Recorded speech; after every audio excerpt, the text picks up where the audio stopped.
बघायला गेलं तर राखीने सर्वांना घाम आणून सोडलेला आहे आणि त्यात काही वादच नाही आणि याच्यामुळे ना शांत बसणारे सदस्य सुद्धा आता बोलायला लागलेले आहेत. कारण शांत बसणारे जे सदस्य आहेत त्यांनाच राखीने टार्गेट केलेलं आहे. मग त्याच्यामध्ये प्राजक्ता असेल, रोशन भजनकर असेल, सागर कारंडे असेल, यांची अवस्था खूपच विचित्र झालेली आहे. अक्षरशः हे रडले सुद्धा की मला या शोमध्ये राहायचं नाही आहे. कालच आपण बघितलं सागर कारंडे आणि रोशन भजनकरची अवस्था तीच होती. प्राजक्ताताई सुद्धा रडलेली होती. तर इथं आता असा मुद्दा चाललेला आहे की राखी सांगते की संपली का तुझी कॉमेडी. त्यावर सागर म्हणतो की कॉमेडी असं काही नाही, मी सिरियस करू शकतो, कॉमेडी करू शकतो. त्या राखी म्हणते बघायचं आहे मला सिरियस, तू कर.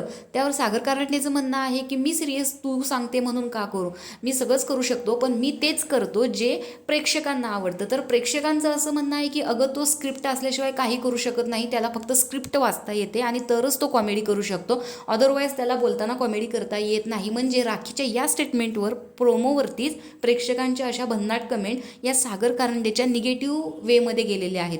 तर सागर कारंडे हा स्क्रिप्टेड व्यक्ती आहे, तो ऑन द स्पॉट कॉमेडी नाही करू शकत. तर राखीचं म्हणणं आहे की मला बघायचं आहे तुमचं सिरियसपणा, मला आवडतं.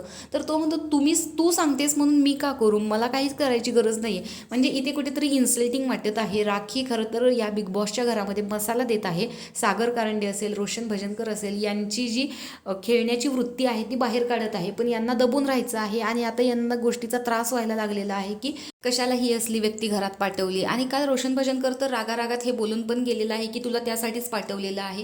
पण खरं तर या शोला तुमच्यामुळे काही मिळत असतं तर राखीला या घरामध्ये इतक्या लवकर पाठवण्याची गरज भासलीच नसती. हे त्यांना ओरडून सांगावं अशी आता गरज वाटत आहे. तर जसं सागरला आत बसून वाटत आहे की मी प्रेक्षकांना कॉमेडी करतो, हे एकदा त्याने बाहेर येऊन पाहावं की खरंच तो कॉमेडी करतो, हे प्रेक्षकांना आवडतं का, की तोचा खेळच दिसत नाहीये, हे त्याने स्वतः बाहेर आलं तर त्याला नक्कीच कळेल.